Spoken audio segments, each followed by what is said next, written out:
কয়েকদিনের ভিতরেই আম্মা জান গর্ভবতী হলেন। জিব্রাইল আমিন এসে বলতেছেন, নবী গো, জান্নাতি ফল খাওয়াইছিলাম কয়েকদিন আগে, মনে আসেনি? আপনার বিবি খাদিজা তো গর্ভবতী। আল্লাহ পাক আমাকে পাঠাইছেন আপনাকে নিউজ দেওয়ার জন্য, সুসংবাদ জানানোর জন্য। এবারও আপনার একজন মেয়ে সন্তান জন্ম নিবে, যেই মেয়ে হবে গোটা মুসলিম জাহানের জন্য আদর্শ, যেই মেয়েটা হবে নেককার দিনদার বড় আল্লাহ ওয়ালি, সুন্দর হবে, অতুলনীয়। আল্লাহ আমাকে এই খবর সুসংবাদ দিয়ে আপনার কাছে পাঠাইছেন, গোটা মুসলিম জাহানের আদর্শ নারী হবে সে। এই সুসংবাদ নবীজি শোনা মাত্রই রাসূল খুশিতে আম্মা জানকে দেয়া সংবাদ জানায় দিলেন, খাদিজা এবারও তোমার গর্ভে মেয়ে সন্তান, কিন্তু সাধারণ কোনো মেয়ে নয়, জিব্রাইল মারফতে আল্লাহ জানাইছে, গো খাদিজা গোটা মুসলিম জাহানের জন্য আমার এই মেয়ে হবে আদর্শ।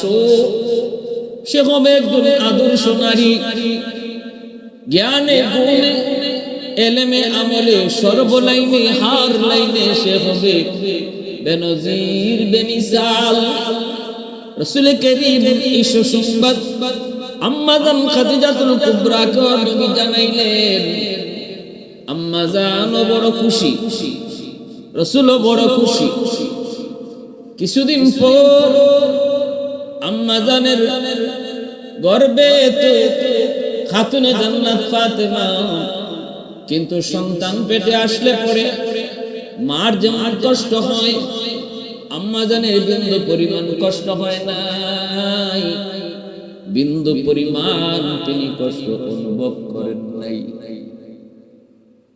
যেদিন ভূমিষ্ঠ হবেন সকালবেলা ব্যথা শুরু হলো। নবুয়তের পঞ্চম হিজরি শুক্রবার দিন ফজরের নামাজের পর আম্মা জানের ব্যথা শুরু হলো, প্রসব ব্যথা। কেউ নাই ঘরে, আম্মা জান শুধু একা, আম্মা জান শুধু একা।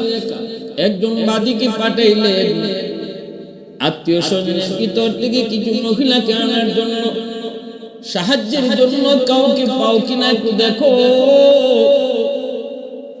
বাদী ঘুরে ঘুরে তার আত্মীয়দের বাড়িতে গেলেন, জানাইলেন খাদিজা হালত এমন, কিন্তু কেউ রাজি হয় না।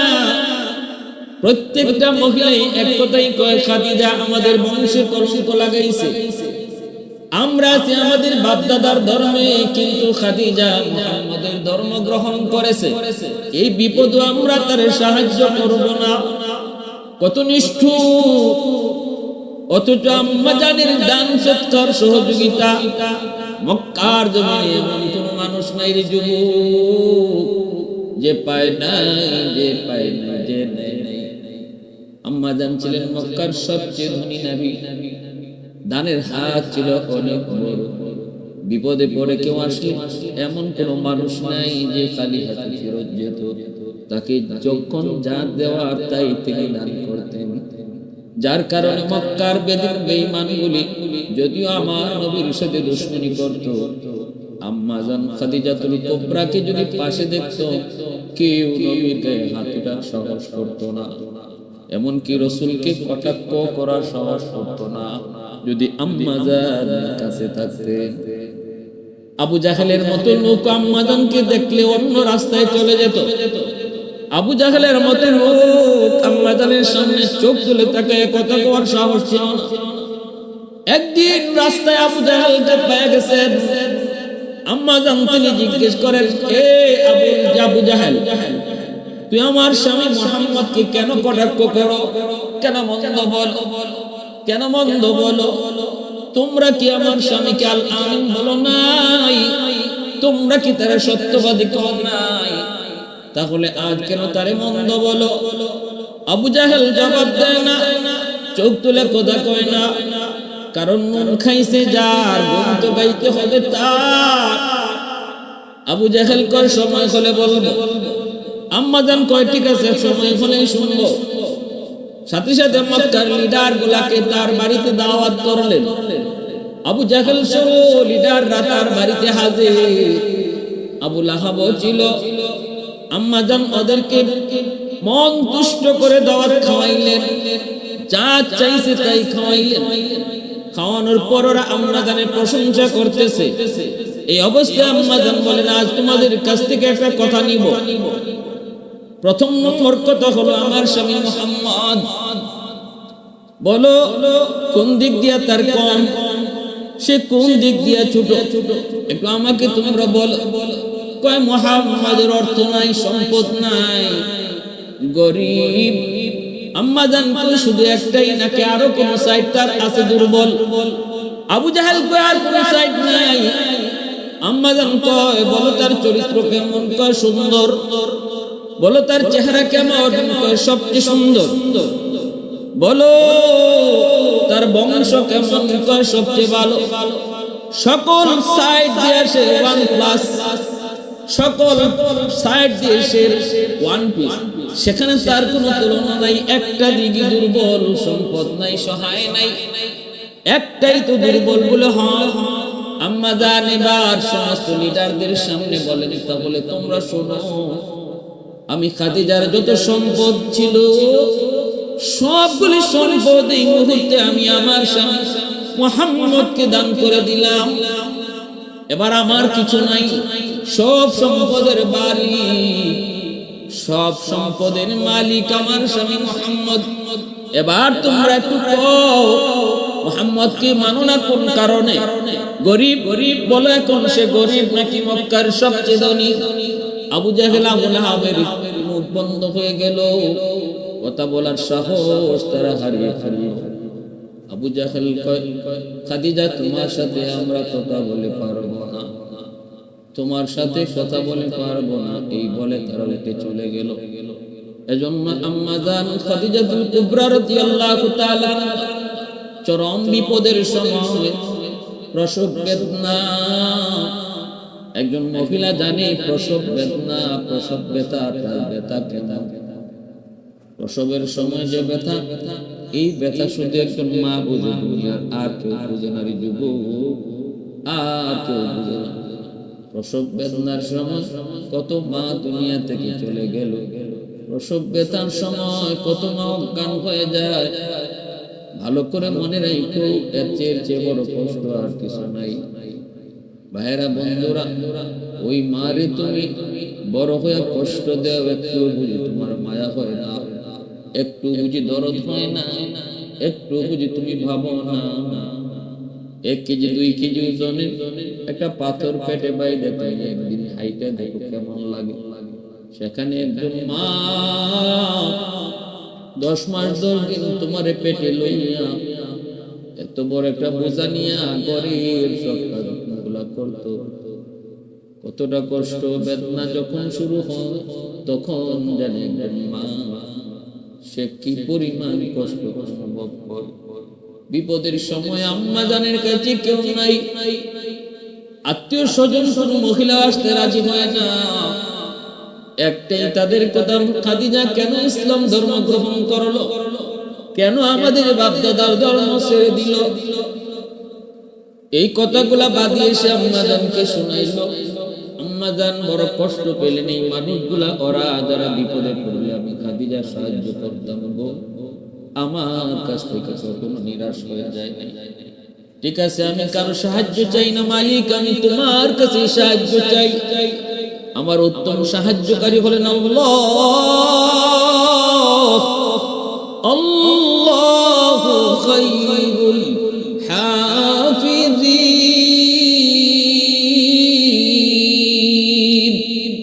আল্লাহ হলেন আমার উত্তম হেফাজতকারী। আল্লাহ আমাকে হেফাজত করবেন। আম্মা জান বড় চিন্তায় আল্লাহ পাকের মুখাপেক্ষী হয়ে তিনি আল্লাহর কাছে চাইতেছেন। হঠাৎ করে তিনি ঘরে দেখতে পেলেন পুরো ঘরটা আলোকিত হয়ে গেছে। তাকায় দেখেন 4 জন মহিলা, এত সুন্দর, এত রূপবতী, এত গুণবতী 4 জন।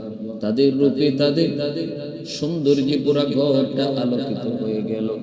আম্মা জান তাদেরকে দেখে জিজ্ঞেস করেন, আপনারা কে গো? ওই বিপদের সময় আপনারা প্রত্যেকে আসলেন, যেখানে আমার আপন বলতে কেউ আসলো না। আপনারা কারা? আপনাদেরকে কবরে বা দিল কে? কে আপনাদেরকে পাঠাইলো আমার বিপদে? একজন পরিচয় দিয়ে বলতেছে, খাদিজা ডরায় না, ভয় পেও না, অস্থির হয় না, বিপদে যারে ডাকছো তিনি আমাদেরকে পাঠাইছে। আহাদুন লাইসা কামিসলিক সামাদুন লাইসা কাফাদলিহি লিমানিল মুলকু তুবুই তুসাজাওয়ার খুদাই তু খুদা ওয়ান্দ ইয়ামিনি তু খুদা ওয়ান্দ ইয়াসারি তু খুদা ওয়ান্দ জামিনি তু খুদা ওয়ান্দ সামাই তু রহিমি তু করিমি তু সামিঈ তু বসীরি তু মুইজ্জি তু মুযিল্লি তু মালিকুল আরশি বজাই বরি আজ চেরাই বরি আজ সূরত রঙ্গি বরি আজ ইজ্জ নিয়াজি বরি আজ বীর মুমিদি বরি আজ খুরদন ও খুফতন বরি আজ তুহমত মরদন বরি আজ বীর মুমিদি বরি আজ রঞ্জ বালাই। একজন পরিচয় দিয়ে বলতেছে, খাদিজা আমার এই চিনো, আমি হলাম মা হাওয়া আলাইহিস সালাম, আদম আলাইহিস সালাম, আদি পিতা আদমের বিবি, আদি মা আমি হলাম হাওয়া আলাইহিস সালাম। আরেকজন বলতেছে, খাদিজা আমি হলাম মারইয়াম আলাইহিস সালাম, ঈসা পয়গম্বরের মা। আরেকজন কয়, খাদিজা আমি হলাম ফেরাউনের বিবি আসিয়া। আরেকজনে কয়, আমি হলাম মুসা নবীর বোন কুলসুম। এই চারজন আম্মা জান খাদিজাতুল কুবরা রাদিয়াল্লাহু তাআলা আনহার বিপদের সময় হাজির, সহযোগিতা করলেন, ফুটফুটে মেয়ে সন্তান দুনিয়াতে আগমন করলেন, যার চেহারার নূরে তাদের নূরটা পর্যন্ত ম্লান হয়ে গেল, পুরো ঘর আলোকিত হয়ে গেল।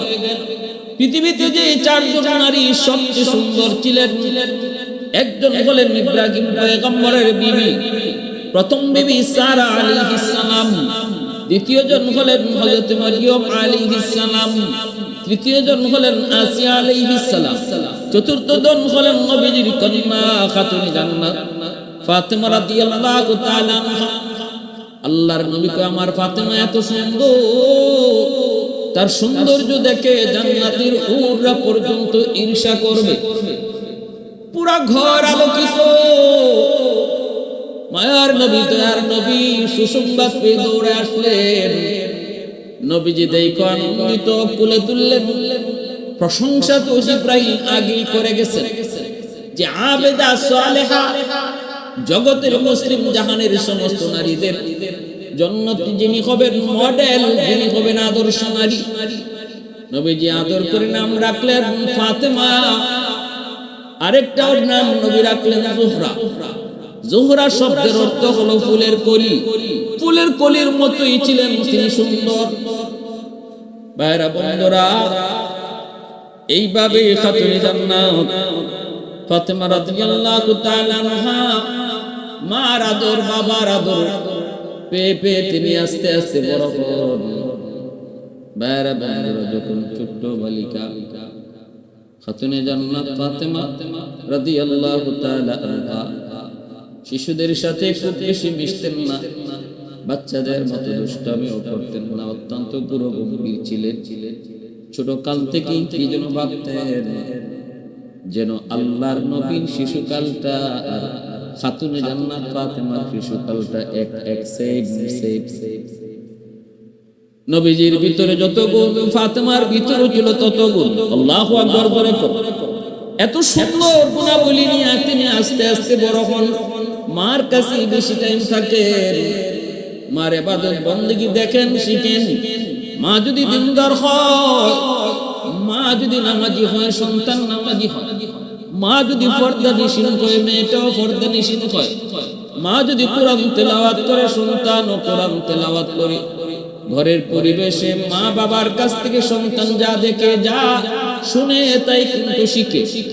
ঘরটা হলো সন্তানের জীবনের সর্বপ্রথম বিদ্যালয়, মা বাবা হলো তার জীবনের সর্বপ্রথম উস্তাদ। এজন্য বাবার চেয়ে মার গুরুত্বটা আরো বেশি, কারণ মার আমলটা সন্তানের উপরে বেশি আসর করে। পেটে ছিল মার, এখানেও মার আমলের আসর পেটের সন্তানের উপরে যায় পড়ে। দুধ খাওয়ানোর সময় মার দুধ খায়, ওই সময় মার আমলের আসর সন্তানের উপরে পড়ে। তারপরে ঘরের ভিতরে যতদিন থাকে বাচ্চা, বাবার চেয়ে মাকে বেশি দেখে। মা যদি নামাজ পড়ে, এটা দেখে দেখে সন্তানও নামাজ শিখে। মা যদি পর্দা করে, মাথায় কাপড় দেয়, ছোট বাচ্চাটাও মাথায় কাপড় দেওয়া শিখে।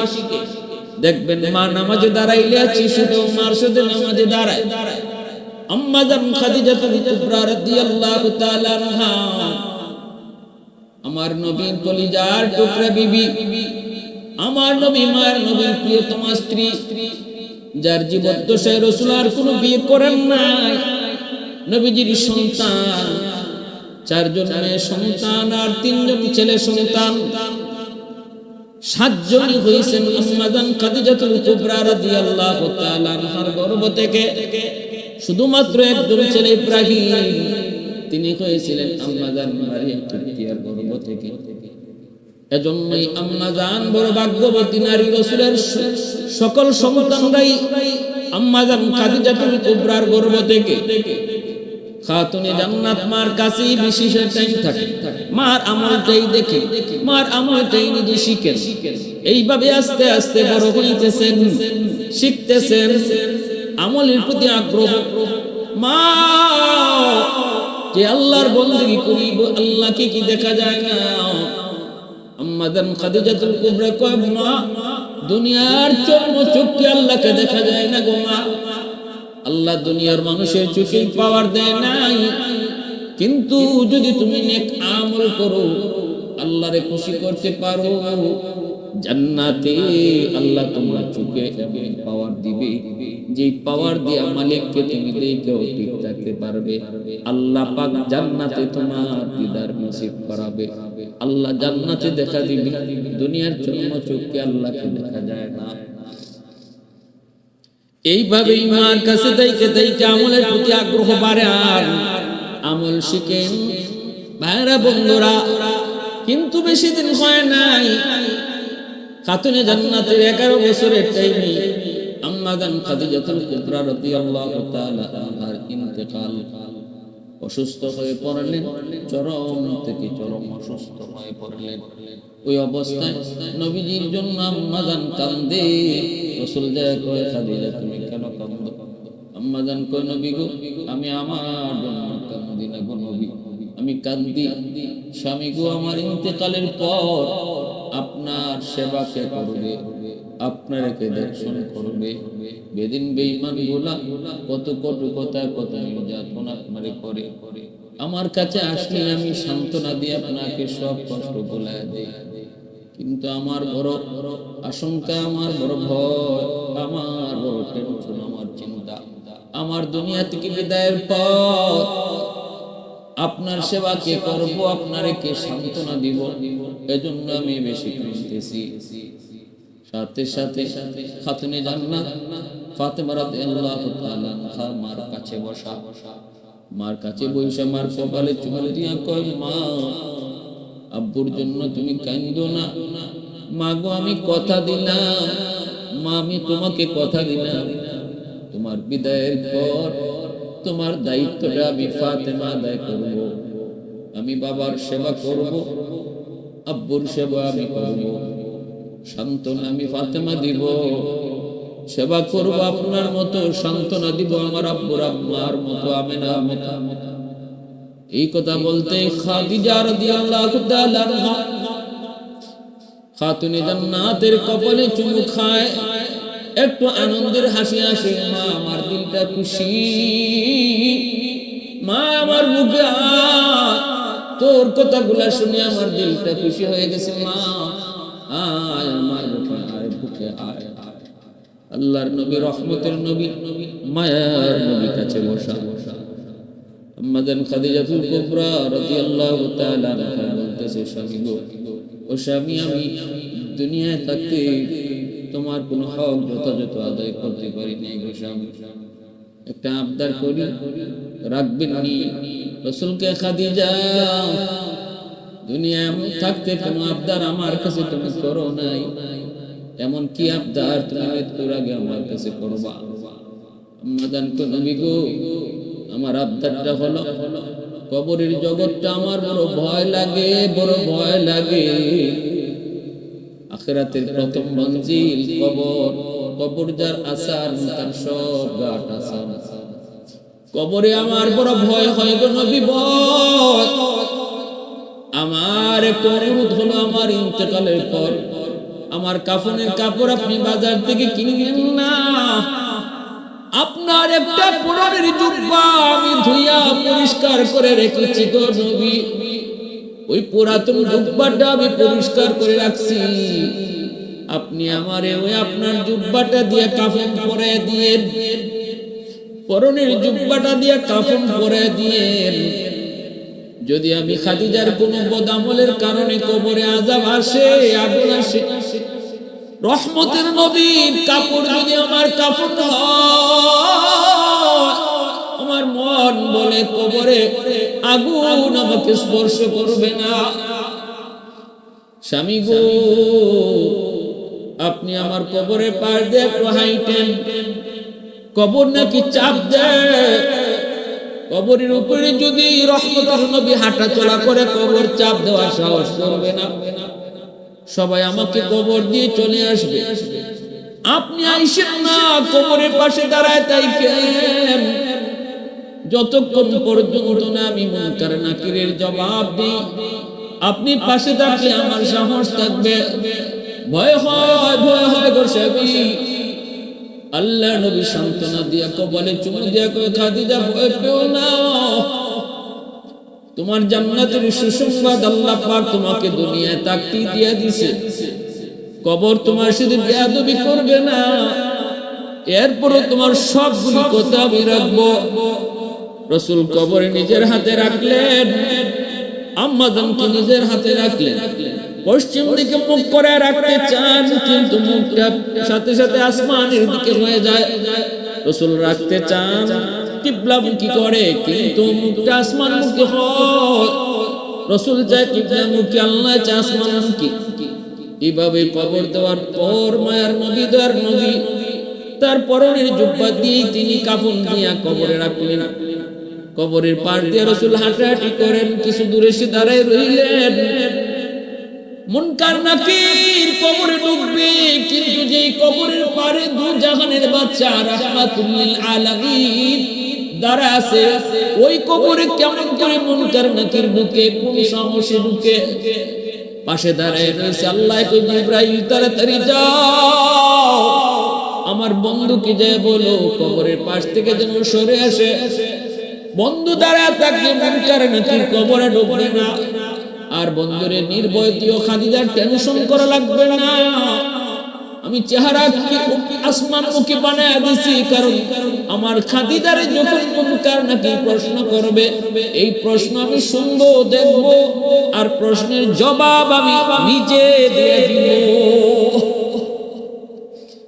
আলহামদুলিল্লাহ কদ্দারা খায়রাম ওয়া খাবালা والشكر لمن صور حسنا وجمالا فرد صمد عن صفة الخلق بريء رب أزلي خلق الخلق كمالا لا ضد ولا ند ولا حد لمولا لا ضد ولا ند ولا حد لمولا الآن كما كان ولم يلق زوالا الآن كما كان ولم يلق زوالا يا رب يا نبشد يا رحمد يا رحمد بولا گر خوشبنا بشد قابل گلزار اے دل تو دل نہیں ہے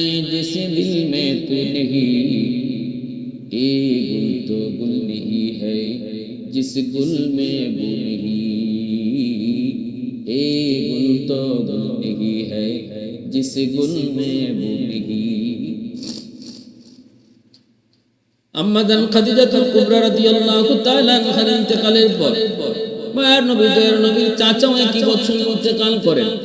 নবীজির উপরে ওই বছরটাই হলো আমুল হুজুর, কঠিন থেকে কঠিন পেরেশানির বছর। এক ছায়া আবু তালিব তিনি ইন্তেকাল করলেন, আর আম্মা জান খাদিজাতুল কুবরা আরেক ছায়া নবী তিনি ইন্তেকাল করলেন।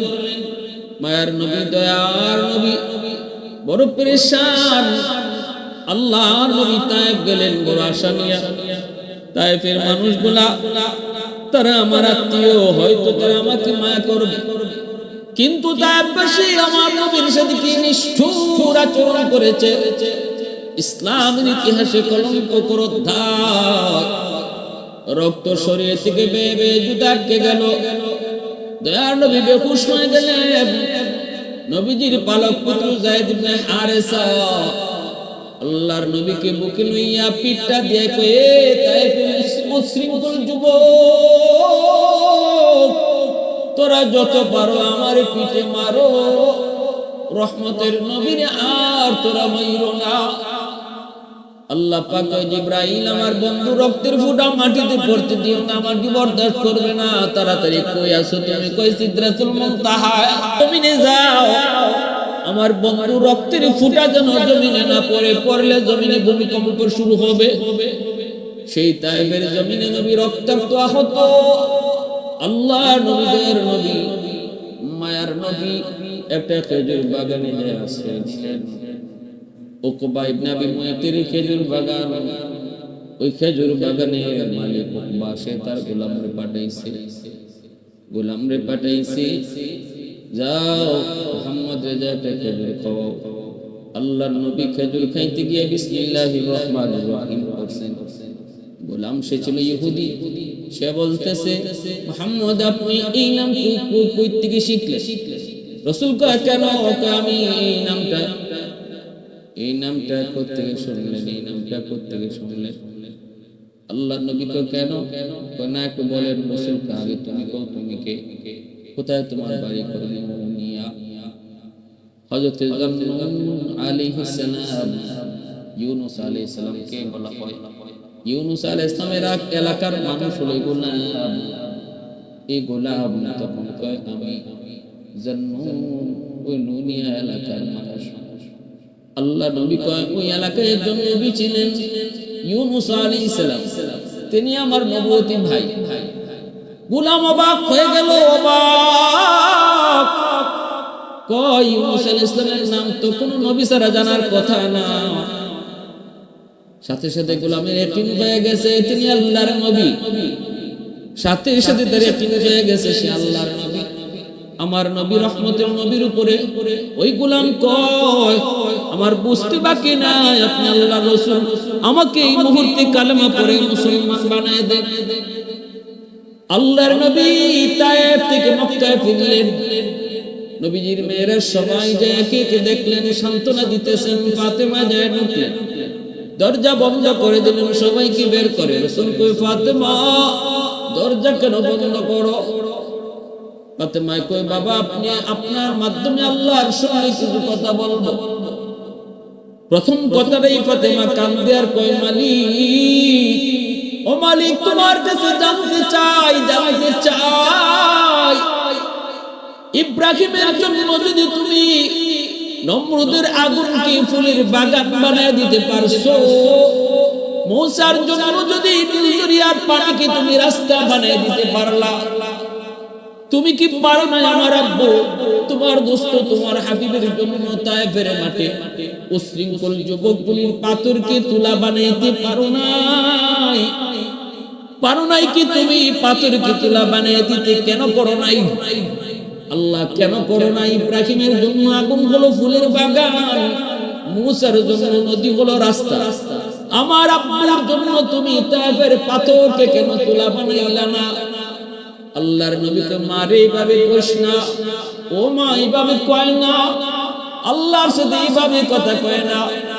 খাতুনে জান্নাত হাওয়া করে কান্দে আর কয় আব্বু আজকে আমার আম্মু নাই, আমার আম্মু নাই। আমি আম্মুর হাত ধরে ওয়াদা করেছি বাবা গো আপনার আমি সান্ত্বনা দিব, সেবা করব। আমার আম্মুর আমি কথা দিয়েছি, আমি কেমনে নিজেরে বুঝাই, কেমনে বুঝাই। আজকে তাইফের মানুষগুলো আপনার সাথে যে আচরণ করলো, কেমনে বুঝাই। আল্লাহ তো পারতো, কিন্তু আল্লাহ করে নাই কেন? ও বাবা তুমি তো আমার নিষেধ দিবাই, তোমার তো বাবা নাই, জন্মের আগে বাবা হারাইছো, বাবার দৌড় তুমি বুঝো নাই গো। তোমার আব্বার তো মাও নাই, বাবাও নাই, বাবাও নাই, মাও নাই।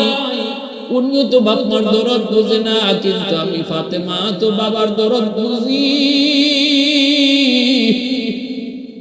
কেমনে আমি আমার মনকে বুঝাবো? আল্লাহর নবী রহমতের নবীকে কোলে নিয়ে তিনি যখন সেবা করতেছেন, গরম পানিতে কাপড় ভিজায়া কত জায়গাগুলোর মধ্যে দিয়ে দিয়ে যখন সেবা করেন, রাসূল আরাম পেয়ে একটু ঘুম লেগে গেল। ঘুমের করে আমার নবী স্বপ্নে দেখেন মা আমেনা, নবীর মা আমেনা যেই মারে 6 বছর বয়সে তিনি মদিনার রাস্তা বোয়া নামক জায়গায় তিনি হারাইছেন। এরপরে আর যেই মারে মা কয়ে ডাকতে পারেন না, মা ডাক দিতে পারেন না। স্বপ্নে দেখেন ওই মা নবীরে মাথাটা তুলে লইয়া তিনি আদর করতেছেন, সান্ত্বনা দিতেছেন। নবীজি তখনই হাত ধরে এতটা বছর পর তোমাকে পেয়েছি, তোমাকে পেয়েছি, যেতে দিব না। কইছিলা এতদিন মা, তুমি কইছিলা। হাতটা ধরে আম্মুকে যখন ডাক দিছে, নবীর ঘুম ভেঙে গেছে। নবী তাকায় দেখেন ফাতেমা কান্দেন। রাসূল কয় ফাতেমা কেন কান্দো? ফাতেমা কয় বাবা গো আপনি আম্মুকে ডাক দিছেন, আমার হাতটা ধরছেন, স্বপ্নে আমি আপনি কি দেখছেন? নবী কয় মারে আমি তো স্বপ্নে আমার মার হাত ধরেছি, বাস্তবে যদি তোমার হাত ধরা হয় তাহলে আমার আল্লাহ পাকের ফয়সালা হলো আজ থেকে তুমি ফাতেমা শুধু আমার মা না, তুমি আমার মেয়ে না, তুমি আমার মা আমেনা। এজন্য রাসূল ফাতেমাকে মা কয়ে ডাকতেন। আল্লাহর নবী সাথে ছিলেন, ফাতেমার সামনে কেউ রাসূলকে কটাক্ষ করতে পারতো না। নবীজির মাথায় একবার ধুলামালি নিক্ষেপ করলো এক বেঈমান, ফাতুনে জান্নাত তিনি দৌড়ে গেলেন, রাসূলের মাথা থেকে তিনি ধুলাবালিগুলো সরাইলেন। রহমতের নবী, দয়ার নবী, উত্তম আচরণের নবী, উত্তম আখলাকের নবী, খুলুকে আযীমের অধিকারী নবী, তিনি তো খারাপের বদলা দিয়া খারাপ কখনো নেন নাই, কখনো খারাপ বদলা তিনি দেন নাই। খাতুনে জান্নাত ধুলাবালিকে সরাইয়া দুশমনরে ডাক দিয়ে কয় এ তোমরা কি মানুষ না মানুষ? আমার আব্বা তোমাদের কি ক্ষতি করলো? কি এমন ক্ষতি করলো? কেন আমার আব্বুকে তোমরা নির্যাতন করো, কষ্ট দাও? লজ্জা পেয়ে কাফেররা চলে গেল। রাসূল বাইতুল্লাহর সামনে নামাজ পড়েন, নবীজির মাথায় উটের নাড়ি বুড়ি চাপায়া দিল, কেউ যায় না। নবী সিজদা থেকে মাথা উঠাইতে পারেন না। খাতুনে জান্নাত খবর পেয়ে দৌড়ে বাইতুল্লাহর সামনে গেলেন, ধাক্কা দিয়া উটের নাড়ি বুড়ি মাথা থেকে সরাইছেন গো। এরপরে নবী শ্বাস ছাড়ছেন, সিজদা থেকে মাথা তুলছেন। দুশমনরা হাসাহাসি করে। খাতুনে জান্নাত প্রতিবাদ করলেন, কেন তোমরা আমার আব্বুর সাথে খারাপ আচরণ করো? এটা তো মানুষের কোনো আচরণ নাই, বিন্দু পরিমাণ কি মানবতা তোমাদের নাই? যেই মানুষটারে তোমরা আল আমিন আল আমিন সত্যবাদী কয়ে ডাকতা, আজ সে কালেমার দাওয়াত দেওয়ার কারণে, আল্লাহর দাওয়াত দেওয়ার কারণে তার সাথে খারাপ আচরণ করো। এটা তো কোনো মানুষের আচরণ নয়, এটা তো কোনো মানুষের কাজ নয়। ওরা লজ্জায় মাথা নিচু দিয়ে চলে গেল।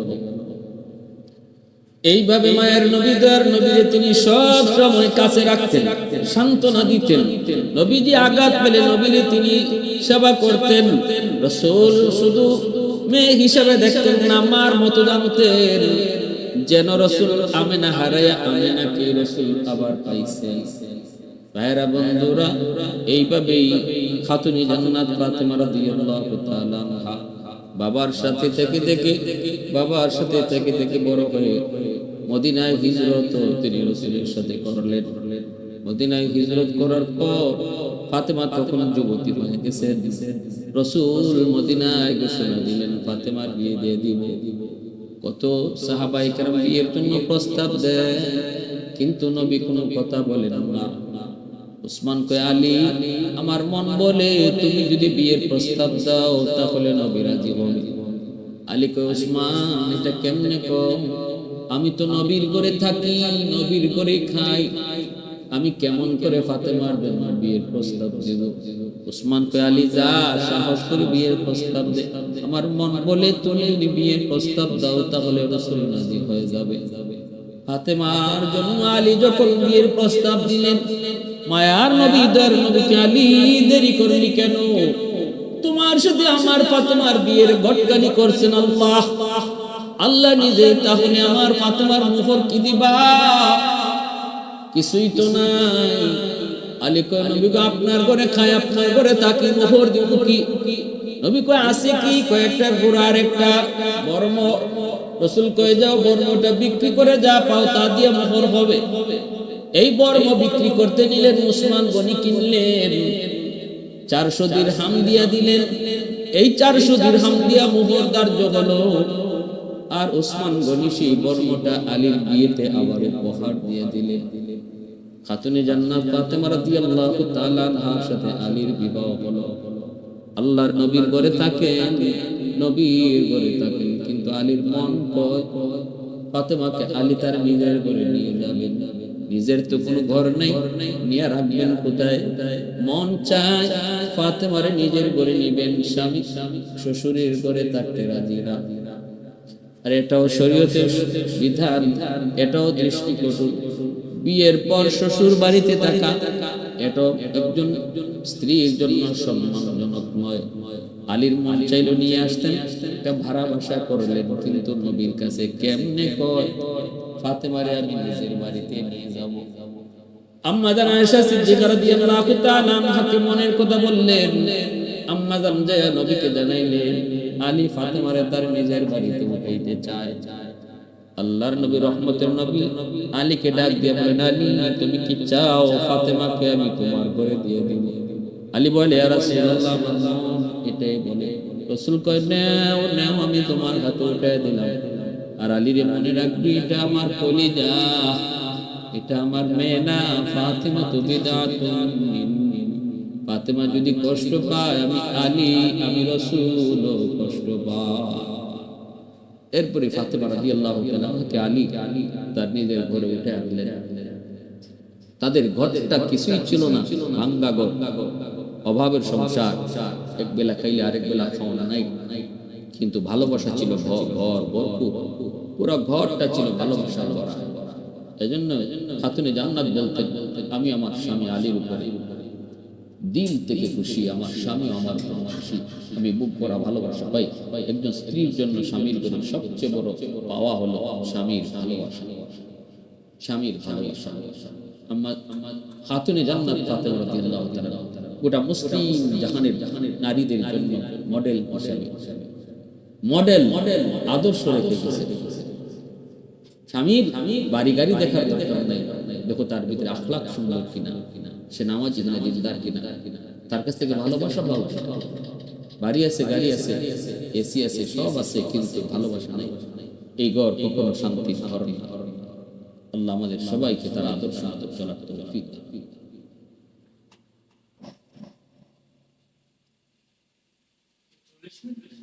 মদিনার কন্ডিশন, মদিনা নগরী কেমন হবে, চতুর্দিকে পাহাড় পর্বত কেমন হবে, মদিনার আবহাওয়া কেমন হবে, তাওরাত কিতাবে আছে। কিতাবের পৃষ্ঠা উল্টায় আর তারা মিলায় তারা 100 শিওর হয়ে গেল। এই জায়গায় হবে মদিনাতুন নবী, এই জায়গাটাই হবে মদিনা শহর। আল্লাহু আকবার।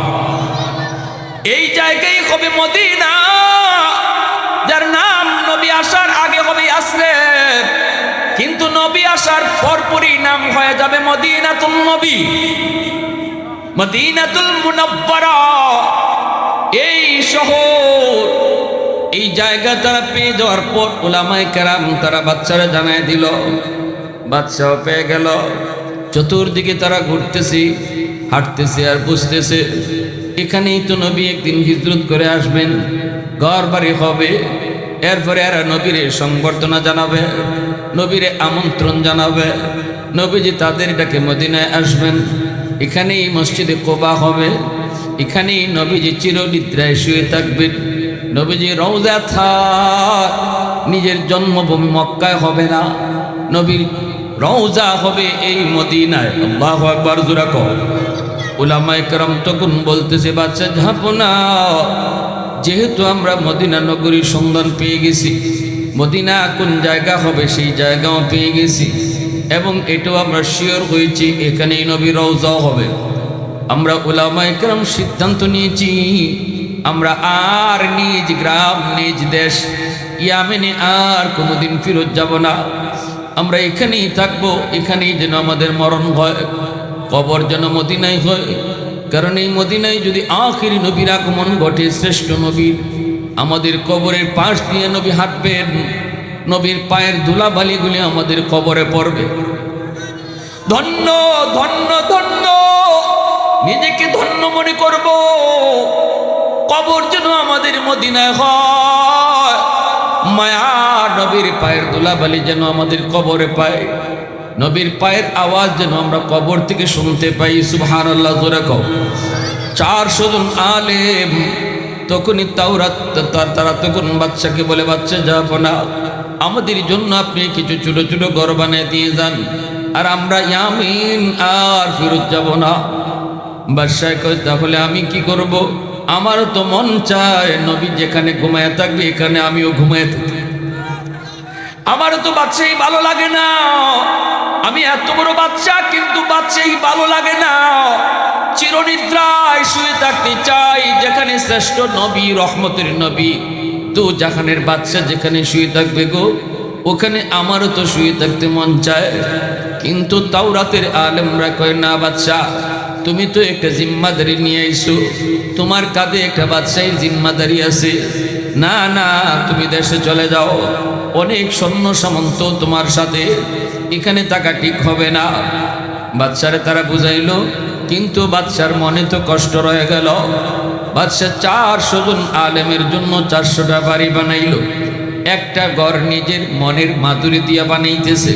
এই ঘরটা কার জন্য বানায় কেউ জানে না, বাচ্চা মনের মাধুরী দিয়া ঘরটা বানায়।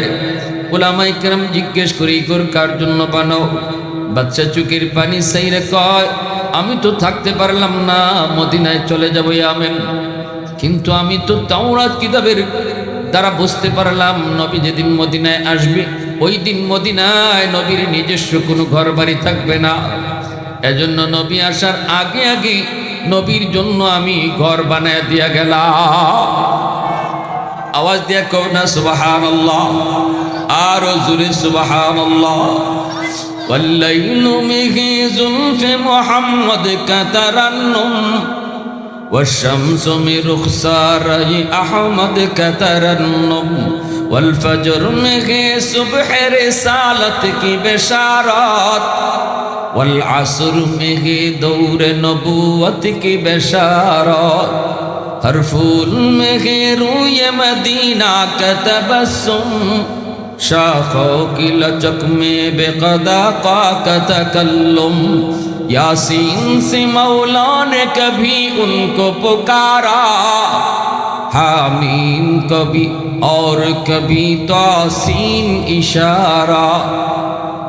मोहब्बतेर आवाज़े बोलें अल्लाहु अकबर, और एक जोरे कहो ना जोरे अल्लाहु अकबर। একটু মহব্বতের সাথে জিকির করি, লা ইলাহা ইল্লাল্লাহ, জুরে লা ইলাহা ইল্লাল্লাহ।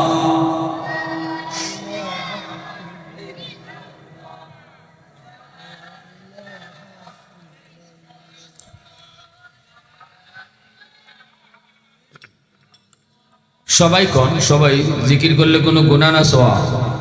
ভাই একটু আওয়াজ দিয়া, লা ইলাহা ইল্লাল্লাহ।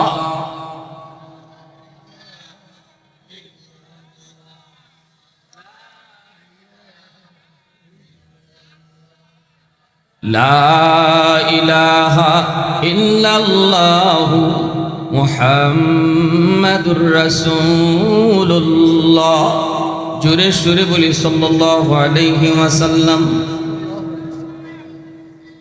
এই মনের মাধুরী দিয়া ঘরটা বানাইলো বাদশাহ, বড় মনের মাধুরী দিয়া ঘরটা বানাইলো। ঘর বানাইয়া ঘরটা তালা দিয়ে দিল, চাবিটা আমির সাহেবের হাতে দিল এবং একটা চিঠিও আমির সাহেবের হাতে দিল, আর বলে দিল আপনারা তো থাকবেন থাকেন, এই চিঠি আর চাবিটা আমার পক্ষ থেকে আমানত। মালিক হলেন আখিরি নবী। আল্লাহু আকবার। পরম্পরায় তুমি তোমার সন্তানকে বোঝায় যাবা, সে তার সন্তানকে বোঝায় যাবে। এইভাবে হাতের পর হাত বদলায়া যেন শেষ পর্যন্ত আমার নবী পর্যন্ত চিঠি আর চাবি পৌঁছে। এই বইলা বাদশাহ চলে গেল। ভাইরা বন্ধুরা, আমার নবী রহমতের নবী 1000 বৎসর পরে নবীর দুনিয়াতে আগমন হলো। নবীজি মক্কায় দাওয়াতের কাম শুরু করলেন। 40 বছর বয়সে নবী নবুয়ত পেলেন। নবীজি দাওয়াতের কাম শুরু করলেন। মক্কার মানুষেরা নবীর মানতে পারল না, বিশেষ করে মক্কার লিডারগুলি নবীকে মানল না। কিন্তু মক্কার কিছু যুবক আমার নবীকে তারা সাপোর্ট দিল। মক্কায় নবীরে যারা সাপোর্ট দিছে, নবীর পাশে যারা তাকে সহযোগিতা করছে, সেই সমাজটা ছিল যুব সমাজ। আল্লাহু আকবার। আরো জোরে আল্লাহু আকবার, আরো জোরে আল্লাহু আকবার। থাকতে দিবেই না নবীকে হত্যা করার জন্য প্ল্যান করলো। আল্লাহর নবী ঘরের মধ্যে নবী শুয়ে আছেন, চতুর্দিকে দুশ্মন আবু জাহেলের নেতৃত্বে নবীর ঘর ঘেরাও করে ফেলল। আল্লাহ কই দোস্ত, আজকেই তুমি হিজরত করো। নবীজি আজ রাতেই হিজরত করবেন, অথচ ঘরের চতুর্দিকে দুশ্মন দেশি অস্ত্র লইয়া। আল্লাহ নবী কো মালিক, হিজরত করব কিন্তু যাইমু কেমনে? চতুর্দিকে তো দুশ্মন দাঁড়ায় আছে অস্ত্র লইয়া। আল্লাহ কই দোস্ত,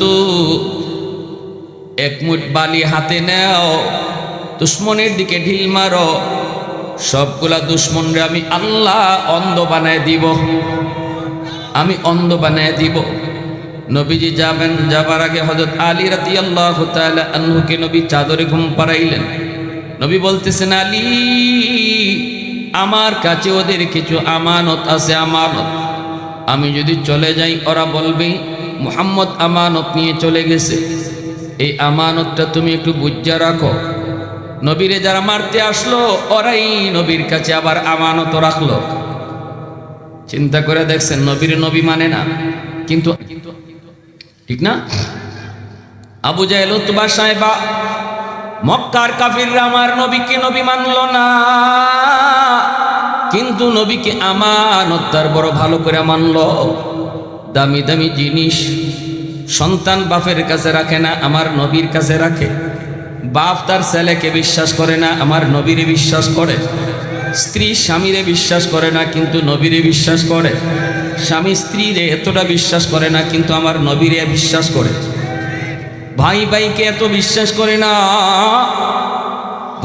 ভাইকে এত বিশ্বাস করে না যতটা আমার নবীরে এরা বিশ্বাস করত। কেমনে কি আমানত দাম, এজন্য দামি দামি জিনিসগুলা নবীর কাছে আমানত রাখত। যারা নবীর কাছে আমানত রাখছে এরাই আজকে রাত্রে নবীরে মারতে আইছে। আল্লাহ নবীকে, আলী, আমানতটা তুমি বুঝে রাখো, আর এই যে লিস্ট মোতাবেক এদের জিনিসগুলা দিয়ে দিও। তুমি যে আমার চাদরের নিচে ঘুমাইবা, রিক্স আছে আলী, হাই রিক্স। এরা কিন্তু তোমাকে মুহাম্মদ মনে করে হত্যা করে ফেলতে পারে। একটু ভাববে দেখো, তুমি রাজি নি? আলী রাদিয়াল্লাহু তাআলা আনহু বলে, নবী গো, আমি খুশি মনে রাজি। আলীর হাতে নবী আমানত বুঝাই দিয়া নবী যাইতেছেন। এই মুহূর্ত আমানতের গুরুত্ব নবী বুঝাই গেছেন উম্মতকে, আর বলে গেছেন, লা ঈমান লিমাল্লাহ আমানাতালা, লা ঈমান লিমাল্লাহ আমানাতালা, লা ঈমান লিমাল্লাহ আমানাতালা। আমানতদারি যার নাই তার ঈমান নাই, তার ঈমান নাই, তার ঈমান নাই। ইজা যুকিয়াতিল আমানাতু ফান্তাজিরিস সাআ। রাসূল বলেন, কিয়ামতের আগে এটা একটা আলামত, বেশি বেশি আমানত খেয়ানত হইব। দায়িত্ব যার কাছে যা আছে, মসজিদের কেশিয়ারের কাছে ক্যাশ আমানত, সভাপতির কাছে সভাপতি পোস্ট আমানত, মেম্বারের কাছে ওয়ার্ড আমানত, চেয়ারম্যানের কাছে ইউনিয়ন আমানত। দায়িত্ব ছোট হোক বড় হোক, যার কাছে যে দায়িত্ব আছে দায়িত্বটা আমানত, খেয়ানত করুন দিত। ঠিক কিনা জোরে বলেন? যারা বেশি বেশি আমানতে খেয়ানত করব, আমার কাছে যেটা আছে এটা আমার না, এটার মালিক জনগণ, এই কথাটা যে বুঝতো না, আল্লাহ রসুলের ধমকিতে বোঝা যায় মরণের সময় তার ঈমান সাথে যাবে না, ঈমান সাথে যাবে না যদি আরেকজনের হক কেউ মাইরা খায়। এজন্য এটা সাবধান। আল্লাহ রসুল ওই মুহূর্তে, আমরা হইলে কইলাম নে আমারে মারতো আইছে, হের জিনিস আবার হেরে দিতাম দিতাম, ঠিক না নি? আমারে মারবার লাগে আইছে, এরে আবার আবার এর জিনিস দিতাম দিতাম, এগুলা লই আমি দেই। কিন্তু আল্লাহ রসুল কয় না, মারতো আইছে এটা ভিন্ন ব্যাপার, কিন্তু জিনিস রাখছে আমার কাছে আমানত। আলী এটা বুঝা রাখো, আমি চলে যাওয়ার পর তুমি বুঝাই দিয়ে। সুবহানাল্লাহ, আরো আস্তে কোন আল্লাহ। আল্লাহর নবী রহমতের নবী এক মুষ্টি বালি হাতে নিলেন। নবী কয়, মালিক এই বালি সামনের দিকে মারলে পিছনের দুশমন তো বেঁচে যাবে, পিছনে মারলে সামনের দুশমন বেঁচে যায়, ডানে মারলে বামের দুশমন বেঁচে যায়, বামে মারলে ডানের দুশমন বেঁচে যায়। আল্লাহ সবগুলা দুশমন অন্ধ হইব কেমনে? আল্লাহ কয়, দোস্ত তুমি দুলা মারো, তোমার কাম হইল দুলা মারা, আর সাইরো ফার্সের দুশমন রে অন্ধ বানায় দেওয়া আমি আল্লাহর কাম। এ দোস্ত, তোমার কাম হলো ধুলা মারা আর অন্ধ বানিয়ে দেওয়া আমি আল্লাহর কাম। নবীজি পবিত্র কোরআনে সূরা ইয়াসিনের আয়াত পড়ে ফু দিয়া যখন দুলাগুলো ফালায় দিলেন, আল্লাহ সবগুলি দুশমনরে, চারিদিকের দুশমনরে অন্ধ বানিয়ে দিল। দুলাগুলো এদের চোখের মধ্যে গিয়ে পড়ল, এরা চোখ কসলানি শুরু করলো। নবীজি এইবার তাদের পাশ দিয়ে চলে গেলেন। নবীজি তো চলে গেলেন, এখন আমি আপনি যদি আল্লাহরে জিগাই, মালিক তোমার নবী তো আমানত হাওলা করলো আলীর, কিন্তু তুমি তোমার আমানত কার হাওলা করেছো? আল্লাহ জবাব দিবে, আমি আমার আমানত আবু বকরের হাওলা করেছি। আল্লাহু আকবার। সিদ্দিক আকবরের দরজার সামনে যে নবী দাঁড়ালেন, দাঁড়ায় নবীজি আস্তে করে ডাক দিলেন, আবু বকর। এক ডাকেই আবু বকর দরজা খুলে দিলেন, আস্তে করে ডাক দিলেন, দরজা খুলে দিলেন। নবী কয়, আবু বকর, সমস্ত মানুষ ঘুমায় আছে, পাকপাকালি ঘুমায় আছে, পশু পাখি ঘুমায় আছে, তুমি কি ঘুমাও নাই? তুমি কি ঘুমাও নাই? এক ডাক, আবার আস্তে করে ডাক। কেমনে তো তাড়াতাড়ি দরজা খুলছো? সিদ্দিক চোখের পানি মুছে আর কই, নবী গো, আজ থেকে 40 দিন আগে আপনি ইশারা দিয়া কইছিলেন, আবু বকর রেডিতেই কো, যে কোনো এক রাতে তোমাকে নিয়ে হিজরত করব। ওগো নবীজি, ওই দিন থেকে আমি আবু বকর কোনো রাতে বিছানায় পিঠ লাগাই নাই। দরজার পাশে দাঁড়ায় দাঁড়ায় সারা রাত আমি কাটায়া দিছি। শুধুমাত্র আপনি ডাক দিলে যদি তাড়াতাড়ি খুলতে না পারি আপনার কষ্ট হবে, এজন্য দরজার সামনে দাঁড়ায় দাঁড়ায় সারা রাত কাটাইছি। একটু জোরে কওনা সুবহানাল্লাহ। सिद्दीक तेरा नाम से इस्लाम रहेगा, सिद्दीक तेरा नाम से इस्लाम रहेगा, दुनिया की सदाकत में तेरा नाम रहेगा, दुनिया की सदाकत में तेरा नाम रहेगा, फारूक तेरा नाम से इस्लाम रहेगा, दुनिया की अदालत में तेरा नाम रहेगा, दुनिया की अदालत में तेरा नाम रहेगा। मुसलमाনের আওয়াজে বলেন আল্লাহু আকবার। আল্লাহর নবী রহমতের নবী আবু বকর সিদ্দিককে নিয়ে হিজরত করলেন। নবীজি মদিনায় ঢুকলেন। মদিনার মানুষ নবীকে সুস্বাগতম জানালো। মদিনার ছোট ছোট বাচ্চারা নবীর আগমনের গান গাইল। আল্লাহু আকবার, জোরে কোন। কুবা এলাকায় নবীজি প্রথম অবস্থান করলেন। সর্বপ্রথম মসজিদ নির্মাণ করলেন মসজিদে কুবা। মদিনায় আর নবী বললেন এই মসজিদে 2 রাকাত নামাজ যে পড়ব তারে আল্লাহ একটা কবুল উমরার সওয়াব দান করব। মদিনার মানুষ ওই কোবা এলাকায় যাইতেছে, নবীর সুস্বাগতম জানায় মদিনায় ঢুকাইব। এইদিকে ওই চিঠি আর চাবি, মনে আছে নি? জন্মের 1000 বছর আগে এই চিঠি আর চাবি, বাপে দে ছেলে রে, ছেলে তারপরে দে তার ছেলে রে, ছেলে তারপরে দে তার ছেলে রে, এইভাবে হাত বদল হইতে হইতে হইতে হইতে নবী যেদিন মদিনায় হিজরত করলেন ওই দিন চিঠি আর চাবি যার কাছে আইসা পৌঁছলো তিনি হলেন হযরত আবু আইয়ুব আনসারী রাদিয়াল্লাহু তাআলা। মদিনার মানুষ কোবা এলাকার দিকে যায়, সবাই দলে দলে যাইতেছে। সবার মনের ভিতরে আরজু আর আকাঙ্ক্ষা হলো নবী যদি আমার বাড়িতে থাকতেন, নবী যদি আমার ঘরে উঠতেন। সবাই মনের ভিতরে এমন একটা আশা নিয়ে যাইতেছে, কোবার দিকে যায়, দলে দলে যায়। কিন্তু আবু আইয়ুব আনসারী তিনি তো যায় না, কারণ তার হাতে আমার নবীর আমানত চিঠি আর চাবি। ওই ঘর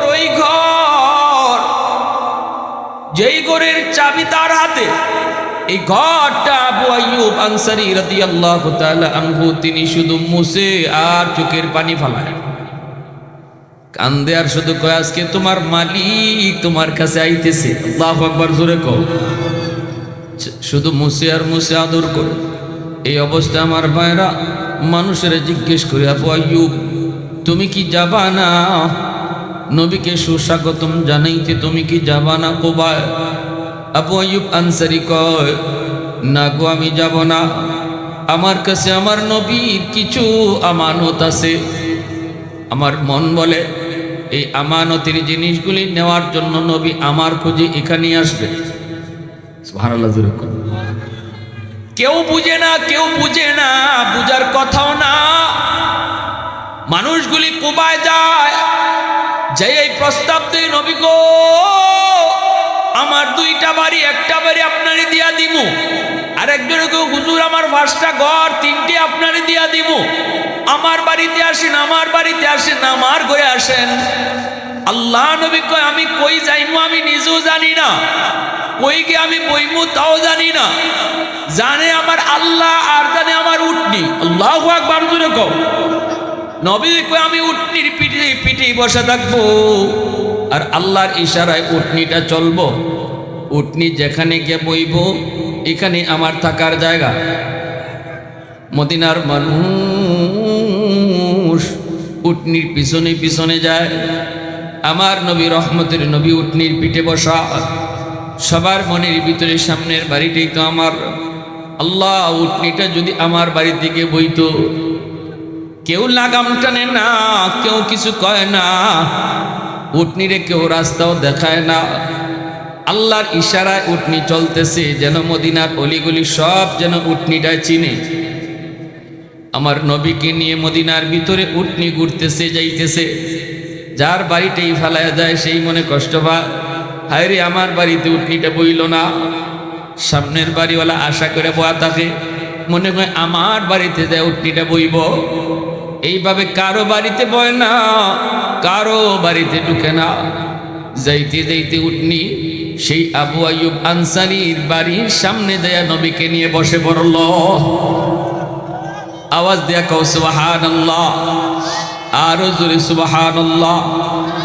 ইন্না আ'তাইনাকাল কাউসার ফাসাল্লি লিরাব্বিকা ওয়ানহার ইন্না শানিআকা হুয়াল আবতার।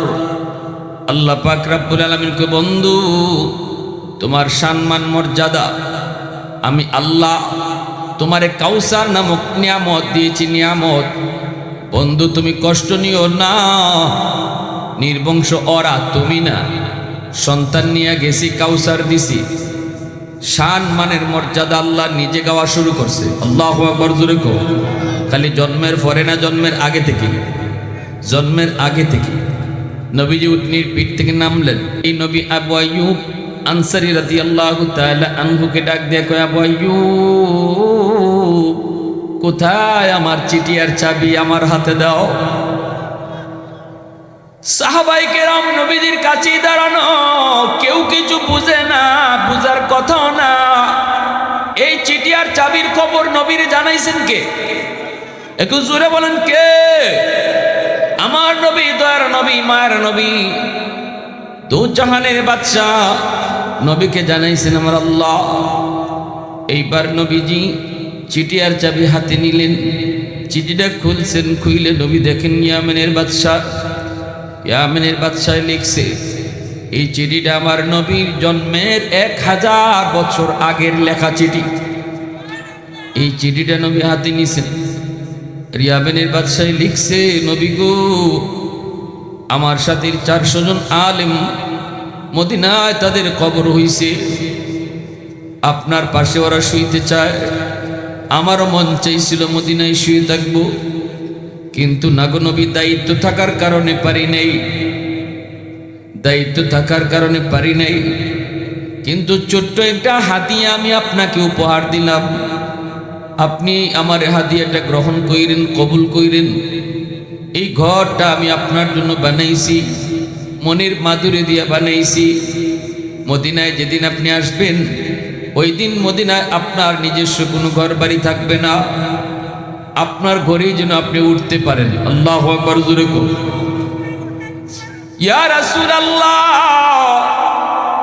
যদিও আমি আপনার জন্মের 1000 বছর আগে চিঠি লিখতেছি, তবু আমি আপনার উপর সবার আগে ঈমান আনছি। আল্লাহু আকবার, আপনার উপর সবার আগে আমি ঈমান আনছি। ওগো নবীজি, আপনি আমার ছোট্ট হাদিয়াটুকু কবুল কইরেন। এই বইলা নবীজি, রহমতের নবী, মায়ার নবী, চিঠি আর চাবি হাতে নিলেন। নবীর চোখ দিয়েও পানি পড়ে, সাহাবায়ে কেরামের চোখ দিয়েও পানি পড়ে। কত বড় নবীর আশিক ছিল। এজন্য রে যুবক, আজকে আমার নবীর সম্মানের আলোচনা। সমস্ত মানুষের জীবনী শুরু হয় জন্মের পর, কিন্তু আমার নবীর জীবনী শুরু হয়েছে জন্মের বহু বহু আগে। রূহ জগতেই তো আল্লাহ পাক নবীর আলোচনা করছেন সমস্ত নবীদের সামনে। সুবহানাল্লাহ। রূহ জগতে সব নবীদের রূহগুলা চমকাইতেছে, আর আমার আপনার নবীর রূহটা এর ভিতরে আরো আলাদাভাবে চমকাইতেছে। আল্লাহ সমস্ত নবীদের কাছ থেকে সবক নিছে, সমস্ত নবীদের কাছ থেকে সবক নিছে। আমার হাবিবরে পাইলে তোমরা তার উপরে ঈমান আনবা, তারে মান্না চলবা। সবাই স্বীকৃতি দিচ্ছেন, সব নবীরা। এজন্য আল্লাহ পাক নবীর উপরে ঈমান আনাইলেন কেমনে? নবীর পিছনে তাদেরকে মুক্তাদি বানাইলেন কেমনে? নবীর মর্যাদা তাদের উপরে দিলেন কেমনে? এই পরিবেশটা আল্লাহ তৈরি করেছিলেন মেরাজের রজনীতে মসজিদে আকসা। আল্লাহু আকবার। সমস্ত নবীদেরকে আল্লাহ মসজিদে আকসায় জমা করছেন, আদম নবী থেকে নিয়ে ঈসা নবী পর্যন্ত। নবী তো আইসেন পরে, আর আল্লাহ তাদের আগের সব নবীর কাছ থেকে স্বীকৃতি নিয়ে নিছে, আমার নবীর উপরে ঈমানও আনবায়, নবীরে মানবায়। এটা কেমনে মিল করবো? আল্লাহ নবী দুনিয়া আওয়ার পর মেরাজের রজনীতে সব নবীর আল্লাহ পাক মসজিদে আকসায় জমা করছে। আর জিব্রাইল কইছে, যাও আমার বন্ধুরে বুরাকের পিঠে উঠাইয়া বাইতুল্লাহ থেকে মসজিদে আকসায় সফর করাও। মেরাজের রজনীতে উম্মেহানির ঘর থেকে আমার রসুলকে বুরাকের পিঠে সওয়ার করাইয়া মসজিদে আকসায় হাজির করা হলো। আদম নবী থেকে নিয়ে ঈসা নবী পর্যন্ত সব নবীর সাথে নবীর পরিচয় হলো। সবাই সুস্বাগতম জানাইল, নবীরে মানলো, নবীর উপরে ঈমান আনলো।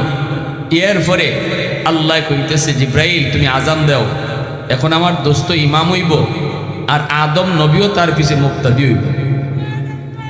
সব নবী আমার নবীর, আমার দোস্তের পিছনে মুক্তাদি হবে, আর আমার রসুল আমার দোস্ত মুক্তাদা হবে। আজান দিবেন জিব্রাইল। আল্লাহু আকবার, আল্লাহু আকবার, আশহাদু আল্লা ইলাহা ইল্লাল্লাহ, আশহাদু আন্না বলে জিব্রাইল থেমে গেলেন। আল্লাহ পাক রব্বুল আলামিন কই, জিব্রাইল থামছো কেন? জিব্রাইল কয়, থামছি কেন আল্লাহ, কোন নবীর নাম নিব? আদম নবী থেকে নিয়ে ঈসা নবী পর্যন্ত সকল নবী এই জায়গায় হাজির। আজানের ভিতরে কোন নবীর নাম নিব নাকি তোমার দোস্তের নাম নিব? আল্লাহ পাক কয়, জিব্রাইল আমার দোস্ত হইব ইমাম, বাকিরা হইব মুক্তাদি, আর তুমি খান নাম নিতা এটা আবার জিগাও। দ্রুত আমার দোস্তের নাম বলো। জিব্রাইল আমিন আজানের ভিতরে আশহাদু আন্না মুহাম্মাদুর রাসূলুল্লাহ কইয়া আজান শেষ করলেন। এইবার আল্লাহ কই সবাইকে বলো মসজিদের ভিতরে কাতারবন্দি হওয়ার জন্য। সামনের কাতারের সকল পয়গম্বর, জলিলুল কদর পয়গম্বর সামনের কাতারে সবাই লাইন ধরে দাঁড়াইছেন। পিছনে আরো নবী, পিছনে ফেরেশতা, পিছনে জান্নাতীরা। আল্লাহ পাক এই মসজিদে আকসার ভিতরে সম্মানিত ফেরেশতাদেরকে হাজির করছেন। ইকামত দেওয়া শুরু হয়ে গেল। নবীজি বলেন আমি দেখতেছি জিব্রাইল ইকামত দেওয়া শুরু করে দিলেন, অথচ ইমামের জায়গা এখনো খালি, কেউ জানে না কে ইমাম হবে। আল্লাহু আকবার। আল্লাহ নবী বলে ভাই জিব্রাইল আজান দেওয়া তো শেষ হয়ে গেল, কিন্তু ইমাম কে হবে কেউ তো জানে না, তুমি কি আজ নিজেই ইমামতি করবে? জিব্রাইল আমিন মুচকি হেসে আমার আপনার নবীর হাত ধরে টান দিয়া কই, নবী গো, আজকে এত বড় জামাতের ইমামতি আল্লাহ শুধু আপনাকেই দান করেছে। আওয়াজ দিয়া কও সুবহানাল্লাহ। तकबीर में कलमा में नमाजों में अज़ा में है नाम इलाही से मिला नाम मोहम्मद, है नाम इलाही से मिला नाम मोहम्मद। फरमाती हैं आदम को मुझे खुल्द तरी में लिखा हुआ तू बाब मिला नाम मोहम्मद, लिखा हुआ तू बाब मिला नाम मोहम्मद। महबूब ने कहा सल्ले अला नाम मोहम्मद, आका की जिया दिल की जिला नाम मोहम्मद, आका की जिया दिल की जिला नाम मोहम्मद। मुसलमाনের আওয়াজে বলেন আল্লাহু আকবার। নবীজি ইমাম হলেন, আর সকল নবী নবীর পিছনে কি হলেন? মুক্তাদি হলেন। নবীজি ইমামতি করলেন, সব নবী নবীর পিছনে মুক্তাদি হলেন। এরপরে আল্লাহ পাক আমার নবীরে উর্দু আকাশে সফর করাইলেন, উর্দু আকাশে সফর করলেন। এত বড় এক ঐতিহাসিক ভ্রমণ নবীর আল্লাহ করাইছেন, যেই ভ্রমণটা পৃথিবীর আর কোনো নবীকে আল্লাহ করার নাই। সুবহানাল্লাহ। ঐতিহাসিক সফর নবীজি সফর করে আইছেন। আওয়ার পরে এখন নবীজি মক্কার মানুষ সাহেব কইতাছেন যে আমার আল্লাহ অল্প সময়ের ভিতরে আমি যে গরো গুমো আসলাম, দরজা খুললে যে গেছি এখনো সিটকারি লড়তাছে, ওই এতটুকু সময়ের ভিতরে অজু যে করছি, অজুর পানি গড়াইয়া জাগাত গেছে না, বিছনার থেকে যে উঠছি বিছনার গরম এখনো কমছে না। এর ভিতরে আল্লাহ আমারে আল্লাহ বাইতুল মুকাদ্দাস নিছে, এখান থেকে আবার 7 আকাশ পাড়ি দিয়ে আল্লাহর কাছে নিছে। নেওয়ার পরে আল্লাহর সাথে কথা হইছে, আল্লাহ আমার উম্মতের লাগি 50 ওয়াক্ত নামাজ দিছিল, আমি কমায়া কমায়া 5 ওয়াক্ত লইয়া আমি তোমাদের সামনে হাজির হইছি। ইমানদার মুসলমান মুমিন সবাই বিশ্বাস করে লিছেন, কারণ তারা তো নবীর উপরে বিশ্বাস। কিন্তু বেঈমান কাফিররা হাসি ঠাট্টা শুরু করছে। আবু সুফিয়ান উতবা সাহেবা আবু জাহেল কয় মুহাম্মদের মাথা শেষ, মুহাম্মদের মাথা নাই রে, এটা কেমনে হয়, এটা যুক্তিতে ধরে, এটা যুক্তিতে ধরে, এই বিভিন্ন কথা শুরু করছে। এর কিছুদিন পরেই আল্লাহর নবী চিঠি লিখছেন রোম সম্রাটের কাছে কালেমার দাওয়াত দিয়া। রোমের সম্রাট কয় মুহাম্মদের পক্ষ থেকে কালেমার চিঠি আইছে, এখন আমি যে মুসলমান হইতাম, মুহাম্মদের উপর ঈমান আনতাম, তাই কেমন মানুষ এটা একটু বোঝা দরকার। আর মানুষ বালা না খারাপ এটা এলাকার মানুষে বালা জানে, ঠিক না নি? আপনার গ্রামের মানুষে আপনি কত নম্বর বালা মানুষ এটা বালা বুঝবো, দূরের মানুষে আপনার খুব বালা জানে, খুব ফেরেশতা জানে।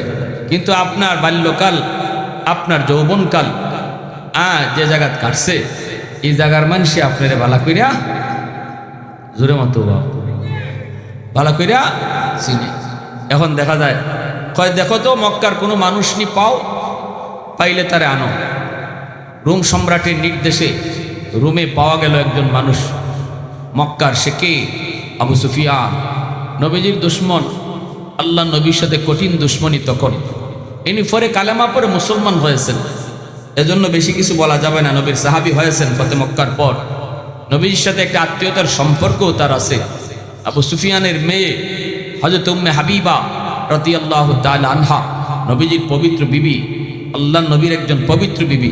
এই হিসাবে নবীজি আর আবু সুফিয়ানের সম্পর্ক হইল হোর দামান। বুঝছেন না আপনারা? নবী হইলা দামান আর আবু সুফিয়ান হইলা হোর। এই আবু সুফিয়ানের সাথে নবীজির চরম দুশ্মনী। এই অবস্থায় আবু সুফিয়ানদের রোম সম্রাটের কাছে হাজির করা হয়েছে। রোম সম্রাট কয়, বাড়ি কই তোমার? আবু সুফিয়ান কয়, আমার বাড়ি হইল মক্কায়। মোহাম্মদের চিনো? কয়, চিনি না। মানে মোহাম্মদের চিনে না কেটে? মোহাম্মদ বালা না খারাপ? এখন আবু সুফিয়ান করছে বিপদ। খারাপ যদি কয় তাহলে এটা জিতা মিশা কথা, ঠিক না? নেই নবীরে খারাপ এই কথা কোয়ার সাহস আছে? আলামিন উপাধি এরা নিজেরাই দিছে, ঠিক না? কয় কেমনে কই খারাপ? আবার যদি কই বালা, তাইলে কইব বালা যদি হয় তাইলে তারে মানো না কেন? ফরসিনি ফারা বাসার ছিল লিডার মানুষ, তো বুদ্ধি আছে, ফাঁকি দিয়ে জবাব দিছে। কয় বালা না খারাপ আমি কইতাম না, তবে মোহাম্মদের একটা কথা শুনাই, আপনি বুঝবা মোহাম্মদ বালা না খারাপ, হাসা কয় না মিশা কয়? কি কথা? মোহাম্মদ কয় রাতের অল্প সময়ের ভিতরে সে মক্কা থেকে মসজিদে আকসা বাইতুল মুকাদ্দাস গেছে, সফর হইছে। কি এক বুরাকের পিঠে সোয়ার হইয়া বলে, বুরাক বলে এমন এক সোয়ারি, মানুষের চৌকের সাওয়া যদ্দুরকে শেষ, এখানে বুরাকের একটা কদম যায়। এমন দ্রুতগামী এক বুরাকের পিঠে সোয়ার হইয়া আল্লাহ নাকি তার মসজিদে আকসায় হাজির করছে। এখানে নাকি 1.25 লক্ষ নবী আল্লাহ জমা করছে, এরার ইমামতি তাইন করছেন। এর পরে তারে আল্লাহ পাক 7 আসমান ফাড়ি দিয়ে আল্লাহর কাছে নিছে, নিয়ে আল্লাহর সাথে কথা হইছে। আবার আল্লাহ মক্কায় পৌঁছে দিছে। এত লম্বা সফর সময় বেয়ে হইছে কয় একবারে এতটুকু, ওই অজুর পানি এখনো গড়ায় জাগাত গেছে না, এখনো বিছনার গরম কমছে না, এখনো এই এতটুকু সময়ের ভিতরে আল্লাহ তার এত লম্বা সফর করাইছে। আচ্ছা জাহাপনা, আপনি রোমের একজন বাদশাহ, আপনি কন্ত এটা কোনো মানুষের কথা? কই এটা কেউ বিশ্বাস করব? সেই কথা কয়। এখন আপনি কই মোহাম্মদ হাসা কয় না মিশা কয়, বালা না খারাপ? রোম সম্রাট চিন্তা করে গেছি, কথা তো ঠিকই, এটা তো বুদ্ধিতে যুক্তিতে ধরে না, এটা তো ব্রেইনে ক্যাচ করে না। এত লম্বা সফর অল্প সময় হয় কি করে? আমরাও বলি এটা যুক্তিতে ধরে না, এটা বুদ্ধিতে আসবেই না, কারণ এটা মানুষের কাম না। কামটা করছেন কে? জোরে বলেন। আল্লাহর কুদরত। মানুষের যুক্তি যেখানে শেষ, মানুষের বুদ্ধি যেখানে শেষ, মানুষের বিবেক যেখানে ফেল করে, এখানে আল্লাহর কুদরত শুরু হয়, ঠিক না? আমার আপনার শক্তি যেখানে শেষ হবে, সেখানে আল্লাহর শক্তি শুরু হবে। আল্লাহর শক্তি তখন শুরু হবে। আজকে আমেরিকার দিকে তাকায় দেখেন, আমেরিকায় আজকে সপ্তাহের পর সপ্তাহ আগুন জ্বলতেছে। লস অ্যাঞ্জেলেস পুরো ছাই হয়ে যাচ্ছে। হলিউড আজকে আগুনে জ্বলে, তাম পৃথিবী দেখতেছে। ভাইরা বন্ধুরা, লক্ষ লক্ষ ফায়ার সার্ভিস বিভিন্ন দেশ থেকে হাজির। অত্যাধুনিক প্রযুক্তি যে আমেরিকার হাতে, যারা বাহাদুরি করত, যারা কোনো দেশকে পরোয়া করত না, সেই দেশ আজকে তার সমস্ত প্রযুক্তি নিয়ে আল্লাহর কুদরতের সামনে অসহায় হয়ে দাঁড়াবে। অসহায়। হাজার হাজার হেলিকপ্টার থেকে পানি দেওয়া হচ্ছে, সাগরের পানির পর পানি ঢালা হচ্ছে, আগুন নিবে না, আগুন নিবে না, আগুন নিবে না। মুহূর্তের ভিতরে দেশকে দেশ ছাই করে ফেলতেছে। এত বড় শক্তি আল্লাহর। আমার ভাইরা, পৃথিবীর সবচেয়ে বড় ধামি এলাকা এবং সবচেয়ে ধনী এলাকা এবং সবচেয়ে অত্যাধুনিক বাড়িঘর এই লস অ্যাঞ্জেলেসে। হলিউডের সমস্ত নায়িকা গায়িকা, সব নায়ক, এরা এখানে যায় থাকে, মনোরম পরিবেশে থাকতো। প্যারে হাজিরিন, যে আমেরিকা ইসলামকে জ্বালাইতে চায়, যে আমেরিকা কোরআন জ্বালাইতে চায়, আজকে সে নিজেই জ্বলতেছে। ফিলিস্তিনের মানুষকে আগুন দিয়ে জ্বালাইছো, ফিলিস্তিনের মানুষের বাচ্চার কান্নার আওয়াজ এখনো আল্লাহর আকাশ বাতাস ভারী। গাজার মাটি, গাজার শিশুদের রক্তে লাল, লোহিত সাগরের পানি আজকে লাল। মনে রাখবা, মানুষের যেখানে শেষ সেখান থেকে আল্লাহর ধরা শুরু হয়। আওয়াজ দিয়া বলো ঠিক কিনা? প্যারে হাজিরিনের জন্য বলি, বাহাদুরি করা ঠিক না, অহংকার করা ঠিক না। অহংকার শুধু একমাত্র কার মানায়? আওয়াজ হয় নাই, জোরে বলেন কার?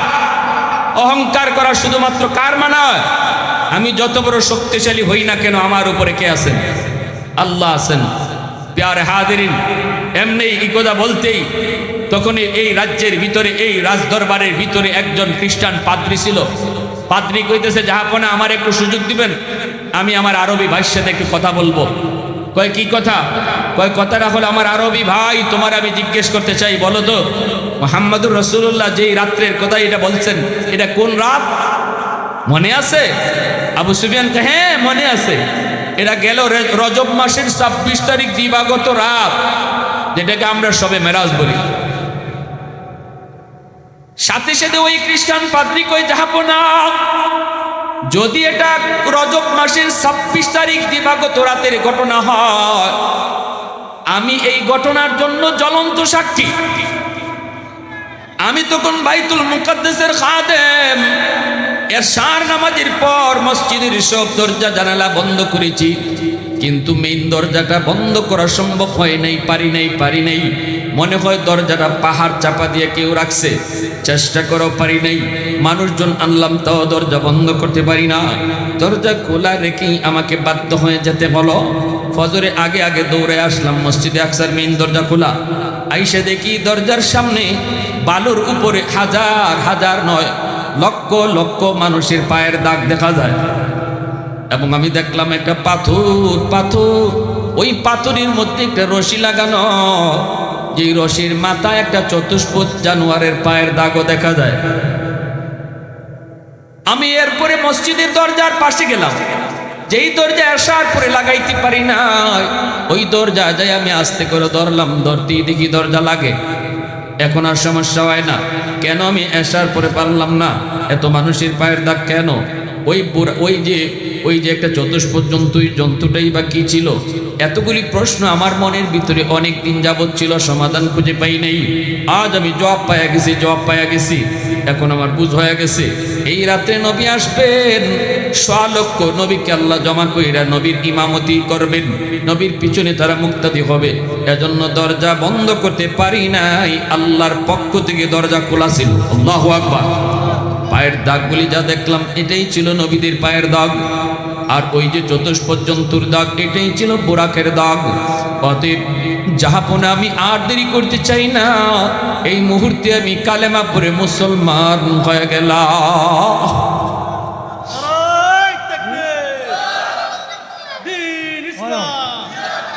তাফসীরুল কুরআন মহাসম্মেলন, আল কুরআনের আলো, আল হাদিসের আলো। নারায়ে তাকবীর।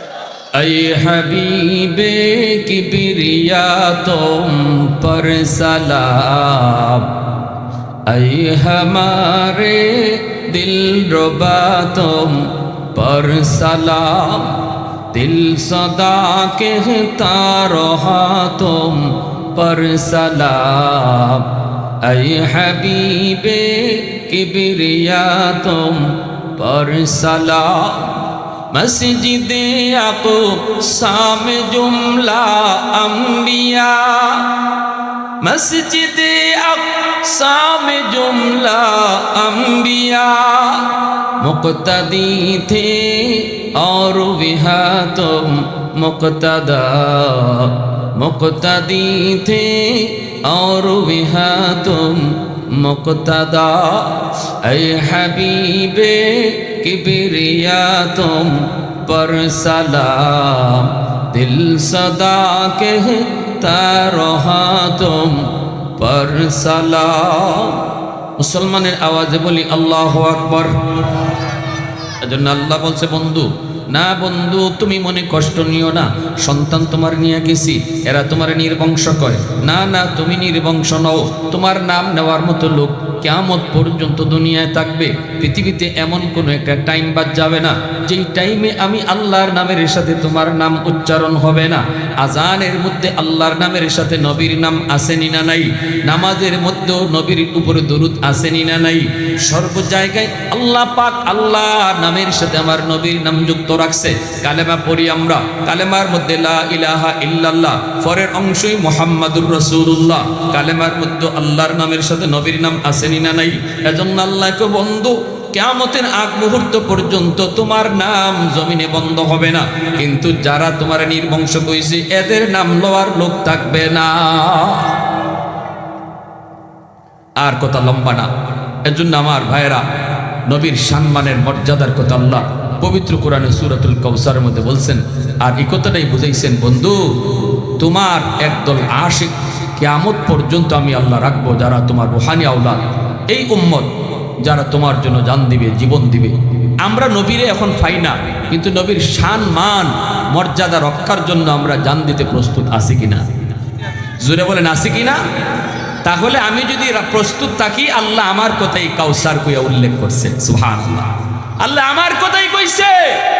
খতমে নবুয়তের আন্দোলন, কাদিয়ানীদের বিরুদ্ধে আন্দোলন, আমার নবীর খতমে নবুয়তের সিংহাসন টিকায় রাখার আন্দোলনে যেই শরীক থাকবে, আল্লাহ তার কথাই পবিত্র কোরআনের সূরাতুল কাউসারে কইছে। আল্লাহু আকবার। আল্লাহ আমাদেরকে সবাইকে বুঝান। জান সারাই দেন। আমার ভাইরা, আল্লাহর ঘর মসজিদ আর মাদ্রাসা হইল নবীর ঘর।